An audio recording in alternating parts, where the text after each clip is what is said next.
Hello friends, இன்றைக்கி உடுப்பி ரசம் எப்படி வைக்கிறதுன்னு பார்க்கலாம். இதுக்கு முதல்ல தேங்காய் எண்ணெய் விட்டுக்கணும். தேங்காய் எண்ணெயில் தான் வறுக்கணும். அதை இதுக்கு 1/4 கப்பு தனியா, 1 டேபிள் ஸ்பூன் சீரகம், 1 டீஸ்பூன் மெந்தியம், இது எல்லாத்தையும் கொஞ்சம் வறுத்துக்கணும். கொஞ்சம் கருவேப்பிலை போடணும்.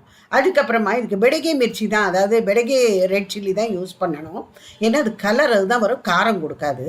கொஞ்சம் பெருங்காயமும் போட்டு நல்லா முறுமுறுன்னு வறுத்துட்டு மிக்சியில் நல்லா பொடி பண்ணிடணும். இப்போ புளியை நல்லா கரைச்சி வச்சுட்டு அதில் உப்பு, மஞ்சப்பொடி, தக்காளி எல்லாத்தையுமே போட்டு ஒரு கொதி வந்ததுக்கு அப்புறமா இதுலேருந்து 2 ஸ்பூன் போல் இதை பொடியை போட்டுக்கணும். இதில் இந்த நம்ம பொடி பண்ணி வச்சுருக்கிறதுனால ஒரு மினிமம் ஒரு 5-6 டைம்ஸ் நம்ம ரசம் வச்சுடலாம். இதில் ஒரு கொதி வந்ததுக்கு அப்புறமா பருப்பு ஜலத்தை நல்லா கரைச்சிட்டு அதை ஊற்றிட்டு மேலேருந்து கருகப்பிலை, கொத்தமல்லி எல்லாத்தையும் கிள்ளிட்டு திருப்பி தேங்காய் எண்ணெயில் தான் கடுகு, பெருங்காயம் தாளித்து கொட்டணும். கொஞ்சம் வெல்லமும் சேர்க்கணும். உடுப்பி ரசம் ரெடி.